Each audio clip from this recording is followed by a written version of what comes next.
반갑습니다. 8월 20일 수요일입니다. 오늘 저에게 주신 하나님 말씀 구약성경 에스겔서 20장 17절부터 26절까지 말씀입니다. 20장 17절부터 26절까지 말씀을 읽어드리겠습니다. 그러나 내가 그들을 아껴서 광야에서 멸하여 아주 없이 하지 아니하였었노라. 내가 광야에서 그들의 자손에게 이르기를 너희 조상들의 율례를 따르지 말며 그 규례를 지키지 말며 구상들로 말미암아 스스로 더럽히지 말라. 나는 여호와 너희 하나님이라. 너희는 나의 율례를 따르며 나의 규례를 지켜 행하고 또 나의 안식일을 거룩하게 할지어다. 이것이 나와 너희 사이의 표징이 되어 내가 여호와 너희 하나님인 줄을 너희가 알게 하리라 하였노라. 그러나 그들의 자손이 내게 반역하여 사람이 지켜 행하면 그로 말미암아 삶을 얻을 나의 율례를 따르지 아니하며 나의 규례를 지켜 행하지 아니하였고 나의 안식일을 더럽힌지라. 위에 내가 이르기를 내가 광야에서 그들에게 내 분노를 쏟으며 그들에게 내 진노를 이루리라 하였으나 내가 내 이름을 위하여 내 손을 막아 달리 행하였나니 내가 그들을 인도하여 내는 것을 본 여러 나라 앞에서 내 이름을 더럽히지 아니하려 하였음이로다.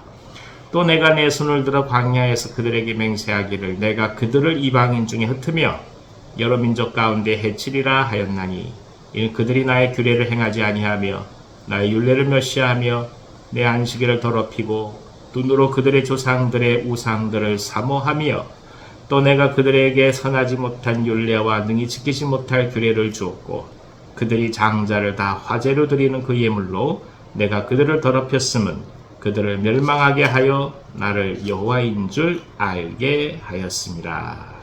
아멘.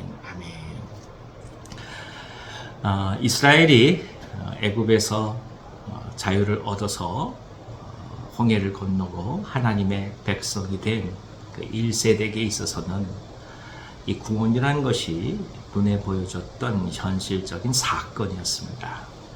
그러나 이 사건임에도 불구하고 이스라엘은 결국 하나님의 뜻을 떠나게 되지요. 그래서 광야에서 무려 43년 이상을 방황하며 훈련을 받을 수밖에 없는 삶의 조건들을 경험하게 됩니다. 그렇습니다. 이 사람은 어찌된 일인지 하나님의 은혜, 하나님의 뜻을 따라가기보다 언제나 자기가 바랄 때 또 보기에도 좋은 것과 또 갖고 싶은 것을 향해 걸어가는 것이 인간이라고 볼 수가 있습니다. 그것이 우리가 갖고 있는 연약함이죠.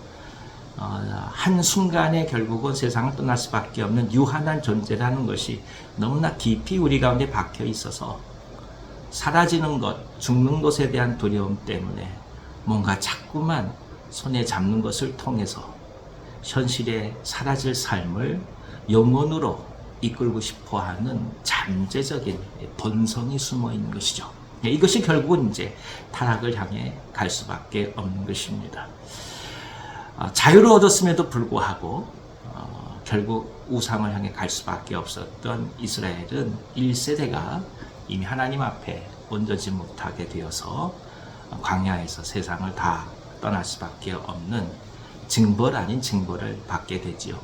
그리고 이제 2세대로 넘어가서 가나안에 들어간다 하지만 어찌된 일인지 그 2세대 자녀들 세대에도 또 그들의 아비와 같은 길을 걸어가고 맙니다. 왜 그토록 많은 징벌을 겪기도 하고 또 현실적인 하나님 말씀을 선지자들을 통해서 들어가면서도 왜 이스라엘은 하나님으로부터 떠나려고 했을까?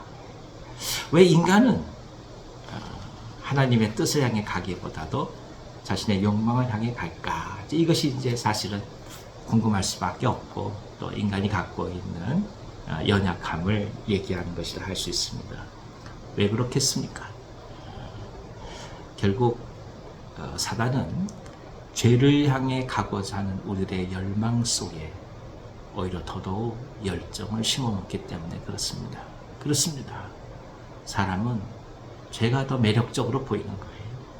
탐욕적인 것들이 더 우리에게 보암직한 것이고 또 손으로 잡을 만한 것이고 또 누릴 만한 것으로 여겨지게 합니다. 그러니까 이것은 하나님의 은혜와 성령의 도움과 말씀을 통해서 매 순간 교화되어 나아가지 않으면 계속적으로 우리를 점령하는 것이라 볼 수 있습니다. 마치 예를 들어보면 들판에 아무것도 없어도 내버려 두면 잡풀이 자라는 것과 같이 마치 생명 있는 것들처럼 죄가 우리 가운데서 자라나는 것이죠.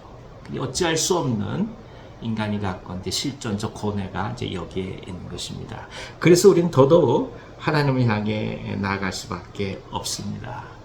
결국 하나님의 사람으로 이 땅을 살아간다 하는 것은 세상을 거슬러 살아가는 삶일 수밖에 없는 것입니다. 왜냐하면 죄의 소욕을 멀리하고 하나님의 뜻을 가까이 한다는 그 삶이 인간의 본성과 맞지 않기 때문입니다. 그러니까 내버려두면 모든 사람들은 죄를 향해 갈 수밖에 없는 것이죠.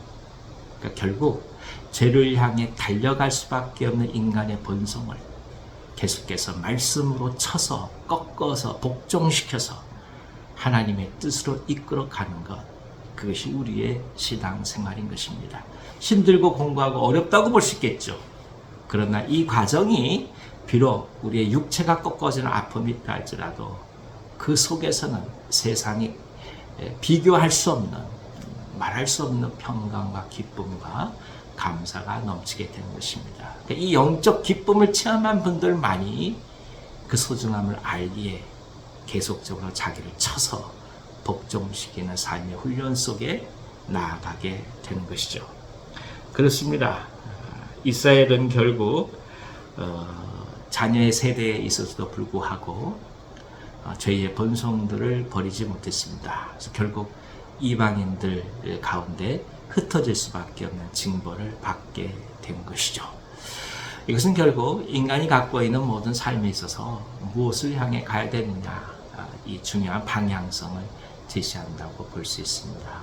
사랑하는 여러분, 믿음을 선택하고 하나님의 뜻을 구하고 앞으로 향해 나아가는 것은 우리에게 어느 경우에 세상을 거스려 사는 용기와 결단을 요구할 때도 많이 있습니다. 그럴 때마다 힘들지만 주 앞에 기도해 가면서 하나님의 은혜와 그리고 성령의 역사 가운데 우리를 내어 맡기며 나아가시기를 기원합니다. 그러면 지금은 고통스럽고 어려워도 하나님이 주시는 세상이 할 수 없는 진정한 자유와 평강이 우리 가운데 찾아온다는 것을 또 한번 깊이 바라보시면서 소망 가운데 한 걸음 한 걸음 하나님의 사람으로 이 땅을 살아가길 기원합니다. 주의 말씀과 주의 은혜를 격려합니다. 우리의 믿음의 선배들이, 믿음의 선진들이 이런 삶을 살아왔고 또 그런 분들에 의해서 이 땅에 복음이 증거된 것이고 오늘 우리가 구원을 얻은 것 아니겠습니까?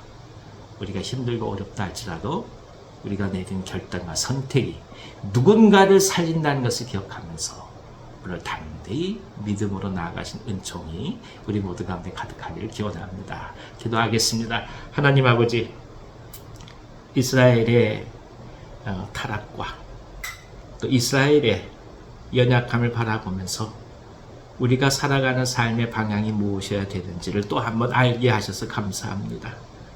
세상을 거슬러 사는 삶이 힘들고 어렵지만 그러나 이를 통해서 주시는 말할 수 없는 하나님의 은혜와 평강을 경험하게 도와주시고 또한 우리의 헌신이 누군가를 살리는 일임을 깊이 깨달아가면서 하나님께 내어 맡기고 갈 수 있도록 역사하여 주옵소서. 죄를 향한 본성이 우리들을 끌고 가지 않게 하시고 주의 성령의 역사가 우리를 이끌고 가도록 도와주셔서 하나님의 사람으로 이 땅을 살아가게 하여 주옵소서. 평상 가운데 주 앞에 기도하는 종들이 있습니다. 오랜 시간 동안 간구한 종들의 기도에 응답해 주셔서 회복 있게 하여 주시고 마음 있게 하여 주시고 주께서 주신 평강이 넘치게 하여 주옵소서. 예수님의 이름으로 축복하고 기도하옵나이다. 아멘. 아멘. 오늘 하루도 기쁨 가운데서 승리하시기를 바랍니다.